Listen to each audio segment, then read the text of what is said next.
Hello सम्पूर्णमा मेरो नमस्कार। नाम कृष्ण विश्वकर्मा, घर कर्णाली प्रदेश, सुर्खेत जिल्ला, भेरीगङ्गा नगरपालिका, वार्ड नम्बर 6 मा आज एउटा निवेदन गर्न आएको छु। नवनियुक्त प्रधानमन्त्री हाम्रो बालेन्द्र शाहज्यूलाई। प्रधानमन्त्रीज्यू, तपाईलाई भोट हालेर त्यो नीलो रङको दाग नमेटिँदै ती तपाईलाई भोट हाल्ने युवाहरू वैदेशिक रोजगारको लागि अन्तर्राष्ट्रिय विमानस्थलमा लाइनमा छन् र त्यो विमानस्थलमा लाइन लाग्नुभन्दा अगाडि सम्पूर्ण युवाहरू मेन पावरको बाटो भएर गएका हुन्छन् र त्यो मेन पावरमा एउटा खतरनाक डिल हुन्छ र त्यो डिल हो पैसाको। एउटा सामान्य देश जान पनि किन यति धेरै पैसा तिर्नुपर्छ?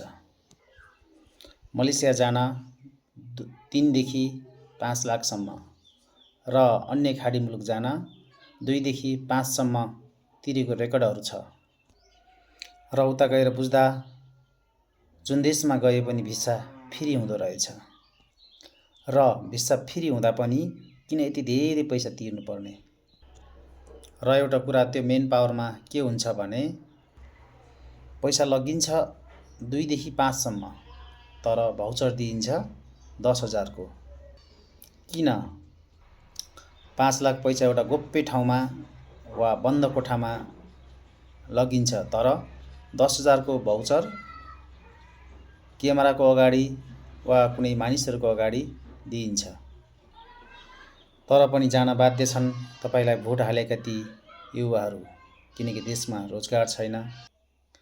र पनि हामी आश गरौँ अब आएको नयाँ सरकारले देशमा सुशासन कायम गर्नेछ र देशमै कल कारखाना खुल्नेछन् र देशमै रोजगारको सिर्जना हुनेछ भनेर म आग्रह गर्न चाहन्छु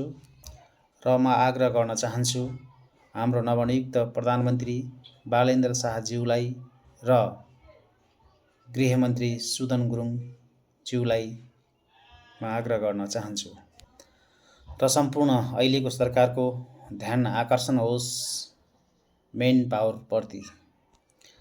हस्त फेरि भेटौँला। भिडियो मन परे सब्स्क्राइब, लाइक, शेयर गरिदिनु होला। जय देश, जय नेपाल, जय घन्टी।